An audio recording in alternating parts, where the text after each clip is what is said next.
On va arrêter de faire l'autruche et on va parler fiscalité et impôts en crypto-monnaie.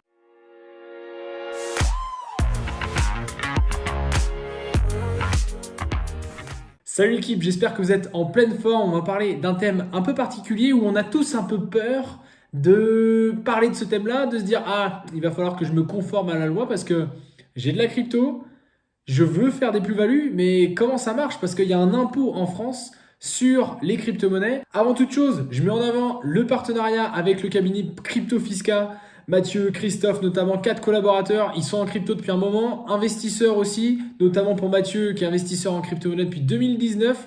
Donc ils sont complètement au courant de cette situation et c'est grâce à eux que je fais cette vidéo pour vous donner un maximum d'informations. En tout cas, si vous avez besoin, n'hésitez pas de les contacter directement et de ma part en plus puisque vous allez avoir un code promo. Et d'ailleurs, pour la petite histoire, la première consultation est gratuite. Donc honnêtement, je serai vous, j'irai direct. Bref, on va parler fiscalité. Pour faire simple, en France, on paye des impôts puisque à chaque fois qu'on va dégager une plus-value, c'est l'État qui va en prendre une partie pour aller payer par exemple des routes, des hôpitaux, des pots de vin. Non, j'ai rien dit, absolument pas. Bref, vous avez un petit peu l'idée, c'est qu'on doit participer tout simplement à un effort citoyen. Ça, c'est le principe des impôts. Et en crypto-monnaie, ça va s'appliquer aussi bien évidemment puisque les gains que vous allez faire vont être ce qu'on appelle imposables. Alors évidemment, il y a tout un cadre et ainsi de suite. Et donc l'idée de cette vidéo, c'est de vous expliquer. La première chose, c'est que c'est très récent. Le cadre fiscal en crypto-monnaie, il est très flou, récent, bref, c'est un joyeux bordel. Il date de la loi 2019 des finances qui a été publiée en décembre 2018. Donc autant vous dire qu'en plus 3 ans de crypto-monnaie, ça s'accélère. Il y a eu un bull run entre les deux. Enfin bref, plein de choses. L'idée dans cette vidéo, c'est qu'on voit tout simplement qu'est-ce que le régime particulier et grossièrement qu'est-ce que le régime professionnel et où est-ce que vous pouvez vous situer à travers cette fiscalité. Le gros problème aujourd'hui en France, c'est qu'énormément de personnes pensent qu'ils sont au régime particulier alors qu'ils sont au régime professionnel sans le savoir. En fait, c'est exactement comme si vous faisiez du black en tant qu'artisan ou dans d'autres activités, peu importe. Mais c'est exactement la même chose. Vous ouvrez votre boulangerie et vous ne déclarez pas votre boulangerie. C'est exactement la même chose aujourd'hui pour une grande majorité des gens qui sont sur un statut professionnel mais sans être déclarés. Alors, il y a la fameuse loi des 30% de la flat tax. C'est-à-dire qu'en gros, je mets 100 euros, j'arrive à 200 euros parce que du coup, j'ai fait 100 euros de plus-value. Je vais être taxé à 30% de mes plus-values. Ça, grossièrement, c'est une règle générale et on se rend compte que au cas par cas, elle s'applique très rarement, peut-être 2 fois sur 10. Donc autant vous dire que tout le monde en parle, mais l'idée c'est quoi? C'est de voir pour votre situation, qu'est-ce qui est le mieux en fait. Alors schématiquement, comment ça se passe? En fait, on va raisonner ce qu'on appelle avec un faisceau d'indices. Vous avez un petit peu l'enquêteur qui sort sa loupe et qui va regarder un petit peu la situation. En fonction de ce faisceau d'indices, vous allez être catalogué dans le régime des particuliers ou dans le régime des professionnels. Et en fonction de ce faisceau d'indices, du coup, ça peut tout changer puisque vous pouvez passer simplement d'une flat tax à 30% à un impôt en société qui va être complètement différent. Et un exemple très simple, vous êtes particulier. La règle veut que quand vous êtes particulier, vos cryptos, vous les transférez, je sais pas, en euros par exemple, vous allez avoir une imposition à ce moment-là. Sauf qu'en société, ça n'a rien à voir et que même les transferts crypto seront imposables. Et donc, du coup, ça change tout là-dessus. Alors, justement, ce faisceau d'indices, l'idée, c'est de vous donner des billes pour comprendre votre propre situation avant peut-être d'aller voir un fiscaliste. Grossièrement, un professionnel, aujourd'hui, il va avoir une fréquence d'opération journalière, hebdomadaire peut-être, qui va être quand même assez soutenue. Peut-être pas du trading, en tout cas si c'est du trading, en tout cas ça s'apparente à du professionnel. Peut-être de l'investissement spot, mais ce qu'on appelle donc du trending en fait quelque part, des allers-retours assez quand même récurrents au niveau de l'investissement.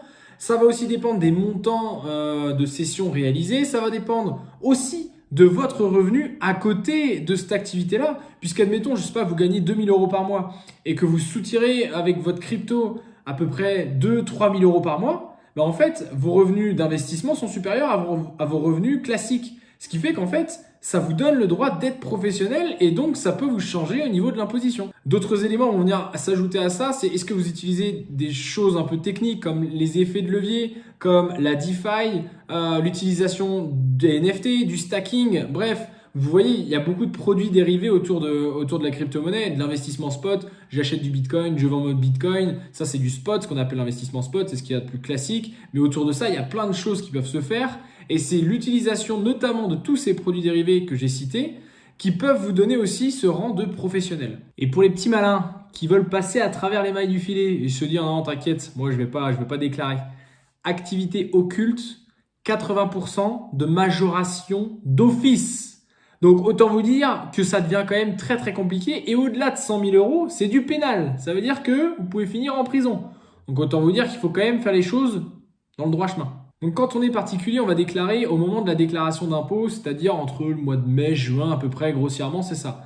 Quand on est en société, on doit déclarer une fois par an au moment où on va faire le bilan comptable. Et en fonction de ce bilan comptable, on va du coup payer l'impôt de la société. Ça va osciller, il y a plusieurs taux, ça dépend du statut juridique de l'entreprise.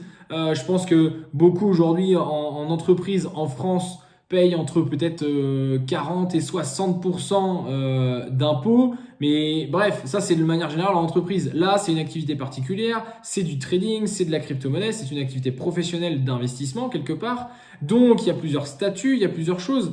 Et le but, c'est d'être encadré de façon à ce que vous ne soyez pas rattrapé par la suite. Parce que ça, c'est quelque chose qui peut arriver. C'est-à-dire que dans 2 ans, 3 ans, une loi particulière passe à l'Assemblée nationale dans l'activité des crypto-monnaies. Eh bien, cette loi peut être rétroactive. Et donc, toutes les personnes qui peuvent être concernées peuvent être reprises et donc forcément subir des contrôles fiscaux et ainsi de suite. Et donc, redressées. Donc là, vous devez de l'argent directement à l'État puisque vous n'étiez pas en règle. Ça, il faut faire très attention. C'est ce qu'on appelle le législateur, pour dire en gros toutes les personnes qui commandent, qui décident de ça. Mais il faut se mettre dans le cadre le plus tôt possible pour pouvoir anticiper toutes ces questions-là. Alors la bonne nouvelle, c'est que parfois dans certaines situations, on va avoir des choses qui vont être moindres que ces fameux 30% de flat tax. Par exemple, quelqu'un qui va être en société et qui va avoir une situation particulière, au final, à la fin de l'année, peut-être qu'il ne sera pas en bénéfice puisqu'il va falloir prendre toute la comptabilité, donc forcément tous les échanges de crypto réalisés et ça ne sera pas forcément des gains. Donc, ça veut dire que l'imposition va être moindre et va même parfois être inexistante. Ça fait partie des cas qui peuvent arriver, qui sont ok très rares. Il y a une règle qui peut peut-être vous avantager. Vous avez le droit jusqu'à 305 € par an de plus-value non imposable.